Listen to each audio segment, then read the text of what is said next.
प्यारे छात्र छात्राओं, आज हम आप लोगों को वैद्युत क्षेत्र तथा वैद्युत बल रेखाओं के गुण के बारे में अध्ययन कराते हैं।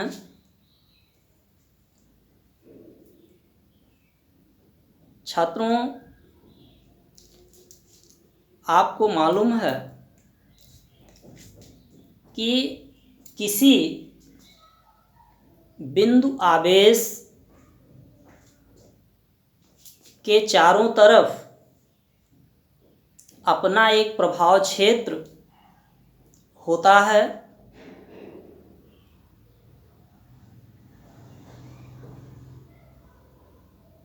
जिसमें अगर किसी अन्य परीक्षण आवेश को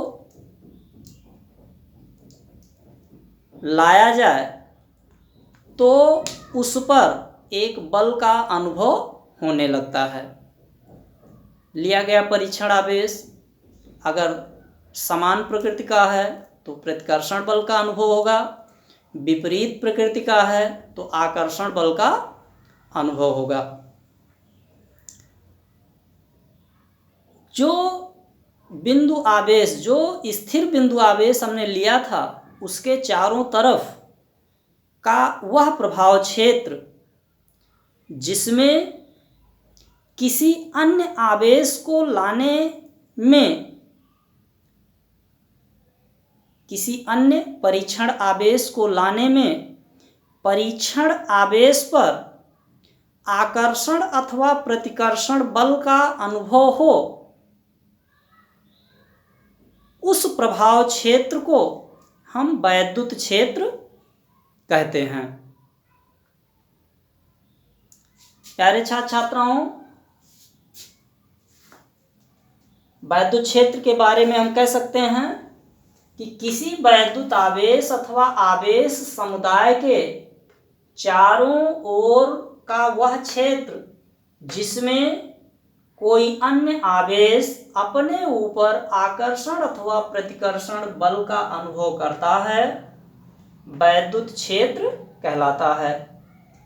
यदि वैद्युत क्षेत्र में रखा आवेश चलने के लिए स्वतंत्र हो तो वह बल की दिशा में चलने लगता है। यदि बल की दिशा बदल रही होती है तो आवेश गमन की भी दिशा निरंतर बदलने लगती है और आवेश वक्राकार मार्ग पर चलने लगता है। वैद्युत क्षेत्र में किसी स्वतंत्र धन आवेश के मार्ग को वैद्युत बल रेखा कहते हैं।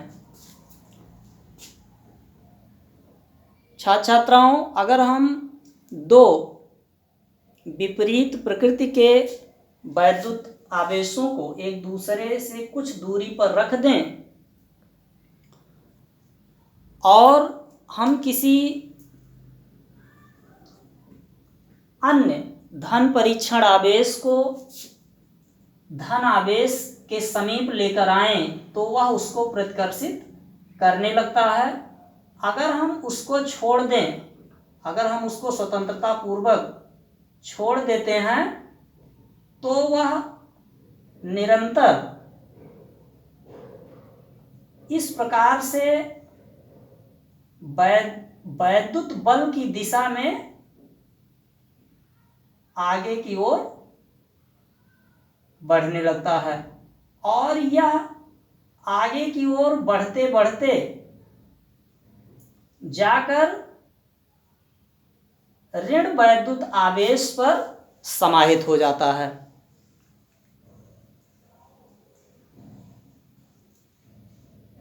अगर हम ध्यानपूर्वक देखें तो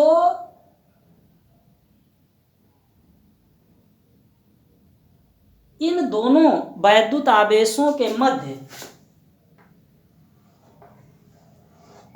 एक आकर्षण बल कार्य कर रहा था और उस परीक्षण आवेश के लिए धन सिरे पर प्रतिकर्षण और ऋण सिरे पर आकर्षण बल कार्य किया,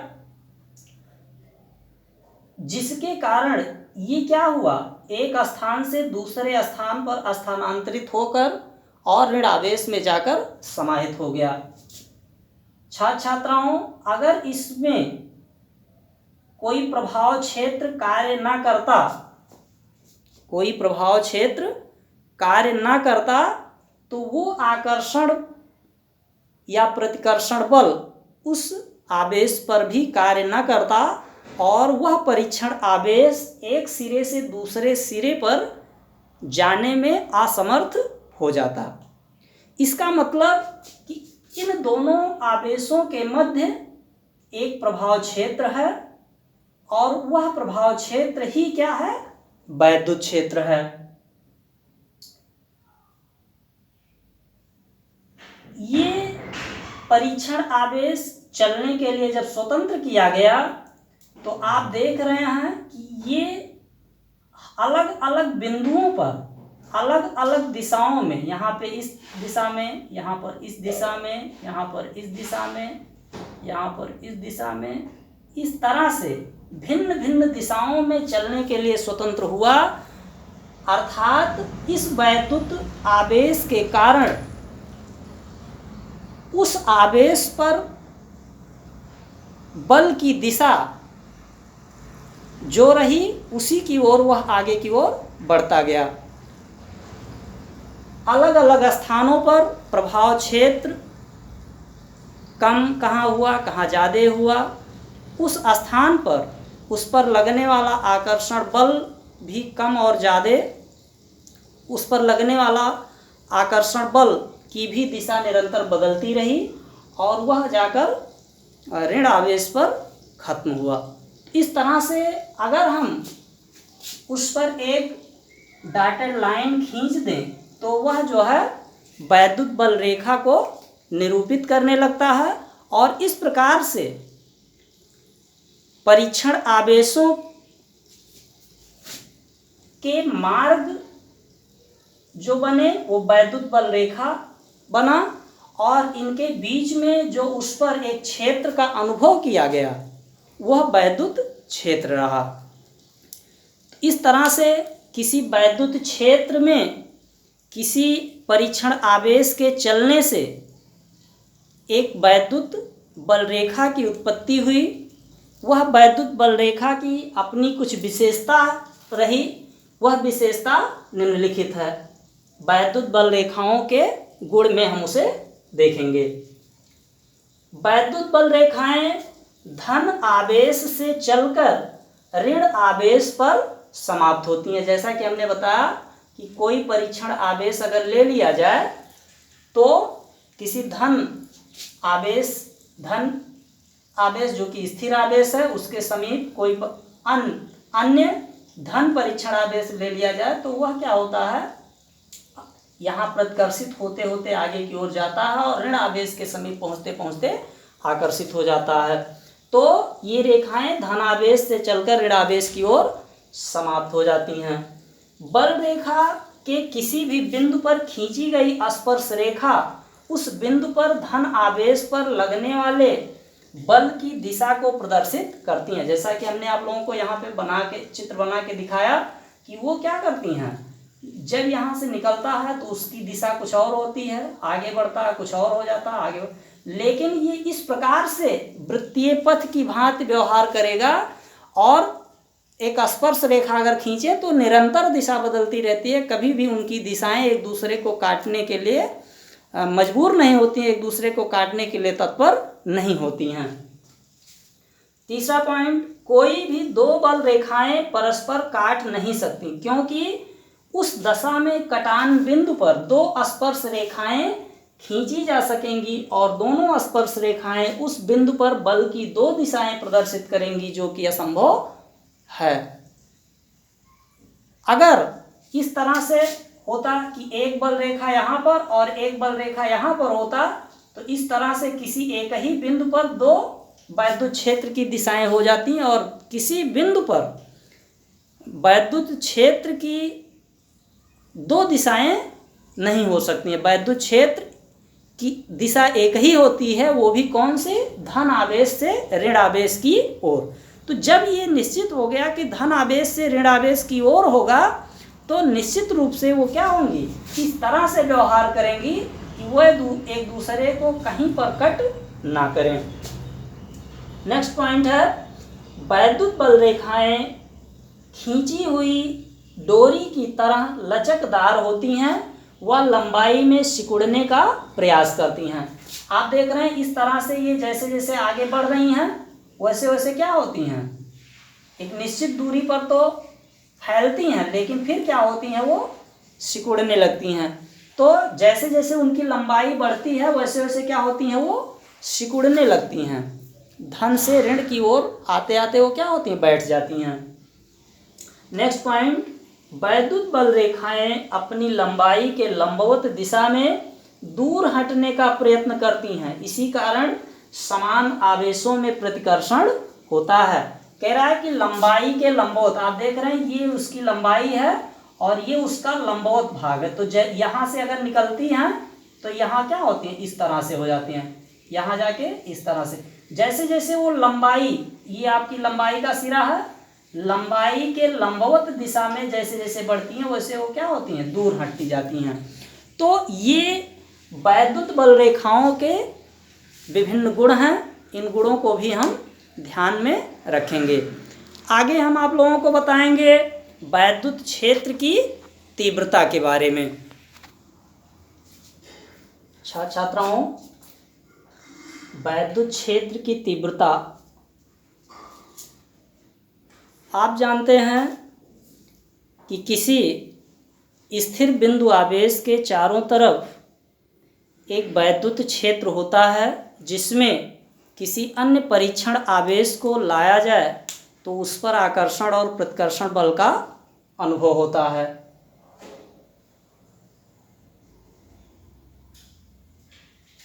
हम कोई बिंदु आवेश प्लस Q ले लेते हैं, जिसके कारण उत्पन्न वैद्युत क्षेत्र E है।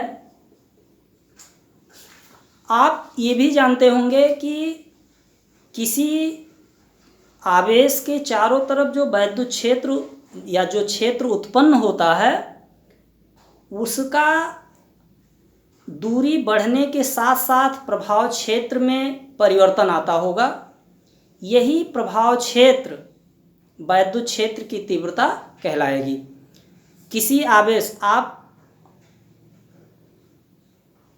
अनुभव कर लीजिए, जैसे मान लीजिए कि कोई गर्म पदार्थ, कोई गर्म भट्टी है और उस भट्टी के जितना नज़दीक होंगे उतनी ही ज़्यादा मात्रा में आपको तप्त या गर्मी का एहसास होगा। जैसे जैसे आप दूर जाते होंगे धीरे धीरे गर्मी क्या होती है, शांत होती जाती है। उसी तरह से किसी भी संकल्पना, किसी भी आवेश का जो प्रभाव क्षेत्र है वो दूरी बदलने के सापेक्ष क्या होता है, उसमें परिवर्तन होता जाता है, उसमें कमी आती जाती है। तो किसी आवेश से दूरी बढ़ने के साथ साथ प्रभाव क्षेत्र में जो ये कमी है, यही उसकी तीव्रता होगी। तो हम कह सकते हैं कि अगर किसी धन स्थिर आवेश के समीप कोई अन्य धन परीक्षण आवेश Q0 लाया जाता है तो उस पर उस क्षण लगने वाला बल क्या है, उस बल का मान और उस आवेश के मान की निष्पत्ति को ही हम उस बिंदु पर वैद्युत क्षेत्र की तीव्रता कहते हैं। यानी हम कह सकते हैं कि वैद्युत क्षेत्र में किसी बिंदु पर, वैद्युत क्षेत्र के भीतर किसी बिंदु पर रखे परीक्षण आवेश पर लगने वाले बल तथा परीक्षण आवेश के मान की निष्पत्ति को वैद्युत क्षेत्र की तीव्रता कहते हैं। इसे वेक्टर E या E से प्रदर्शित करते हैं। हम मान लेते हैं कि कोई आवेश प्लस क्यू है जिसके कारण उत्पन्न वैद्युत क्षेत्र E में लिया गया परीक्षण आवेश प्लस क्यू 0 है, ये आपका। और उस परीक्षण आवेश पर लगने वाला बल F है। तो वैद्युत क्षेत्र की तीव्रता E बराबर F/Q0। F/Q0 यानी वैद्युत क्षेत्र का जो मात्रक हुआ वो क्या होगा, न्यूटन प्रति कूलाम होगा। इस तरह से हम देख रहे हैं कि वैद्युत क्षेत्र जो हमारा है वह एक सदिश राशि है और इसका विमीय सूत्र जो होगा न्यूटन प्रति कूलाम के अनुसार M/L/T-3A-1 है। छात्र छात्राओं, हम आशा करते हैं कि आपको जो वीडियो के माध्यम से बताया जा रहा है, पढ़ाया जा रहा है, समझ में आ रहा होगा। अगर आप लोगों को कहीं पर कोई संशय है, असुविधा है, तो उसको कमेंट बॉक्स में लिखकर हमें अवगत कराएं और अपनी जानकारी प्राप्त करें।